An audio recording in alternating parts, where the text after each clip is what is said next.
प्रिय विद्यार्थियों, हमारे Hindi channel make learning easy with Sneha में आप सबका स्वागत है। आज मैं आपको कुछ प्रश्नोत्तर बताने जा रही हूँ जो कि बहुविकल्पीय हैं।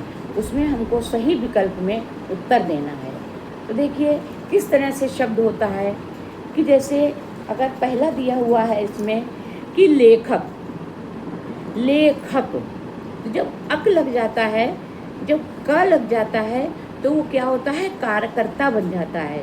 ठीक, तो लेखक, तो लेखक शब्द के अंत में कौन सा कारक है, ये मतलब पूछ रहे हैं। कौन सा प्रत्यय है, लेखक के लेखक शब्द के अंत में कौन सा प्रत्यय है।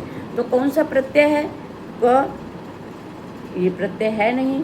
इक, ये प्रत्यय हो नहीं सकता क्योंकि लेखिक नहीं है। अगर इका होता और लेख होता तो लेखिका हो जाता।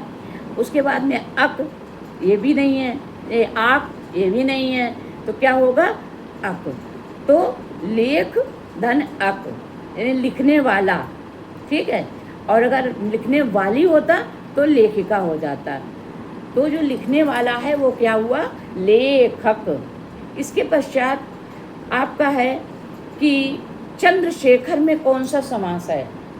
चंद्रशेखर, तो चंद्र जो है शेखर में, जिसके शिखर में, तो चंद्रमौली, नीलकंठ जैसे ये होते हैं। तो नीला है कंठ जिसका अर्थात भगवान शंकर, चंद्रमा है जिसके मस्तक पर वो भगवान शंकर, और इसके पश्चात ये जो चंद्रशेखर है तो चंद्र है जिसके शिखर पर यानी मस्तक पर, तो वो भी श्री शिव जी बन जाता है।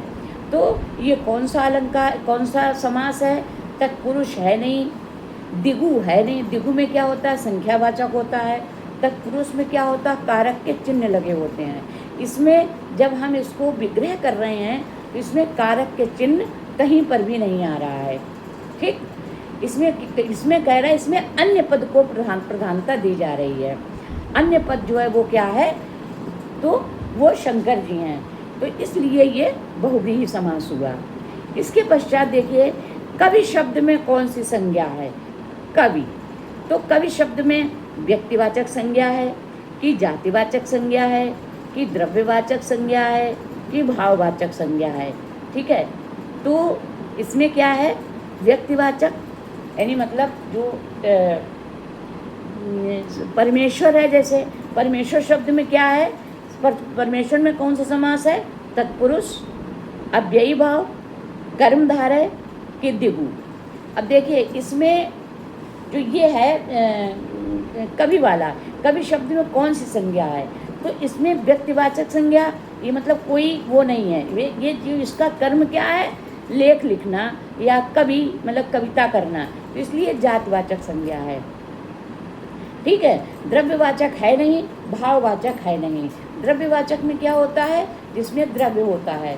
ठीक है, धातुएं आदि होती हैं। और भाववाचक जिसमें भाव होते हैं। तो इसमें कौन सी है, जातिवाचक संज्ञा। अब देखिए परमेश्वर शब्द में समास कौन सा है। परमेश्वर, तो क्या कहते हैं, परम है जो ईश्वर। ठीक, परमेश्वर में क्या है, परम है जो ईश्वर। तो तत्पुरुष समास है नहीं क्योंकि परम है जो ईश्वर है, इसमें कोई भी कारक नहीं आया है। तो अव्ययी भाव है नहीं क्योंकि इसमें तीसरा यानी अन्य पुरुष, अन्य पद नहीं आ रहा है। दिगु समास है नहीं क्योंकि दिगु क्या होता है, ये संख्यावाची होता है। इसका पहला शब्द जो है वो संख्यावाची होता है, इसलिए ये कौन सा हुआ, कर्मधारय। परम है जो ईश्वर, तो परम है जो ईश्वर, तो क्या कहेंगे, परमेश्वर। अब इसके पश्चात जैसे हमने क्वेश्चन में आया कि प्रत्युपकार, प्रत्युपकार, तो क्या है, प्रत्युपकार, ये कौन सी संधि है। ठीक, तो इसकी संधि को हम कैसे करेंगे, प्रति धन उपकार। इस संधि को हम कैसे बताएंगे, मतलब कैसे विच्छेद करेंगे, प्रति धन उपकार।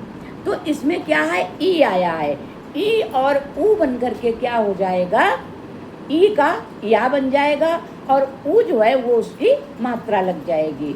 तो क्या होगा, प्रति, ठीक, प्रति धन उपकार। तो ई का क्या बन गया, या, और ता जो है वो आधा हो गया, तो मतलब लिखने में प्रत्युपकार में, तो प्रति धन उपकार। ठीक।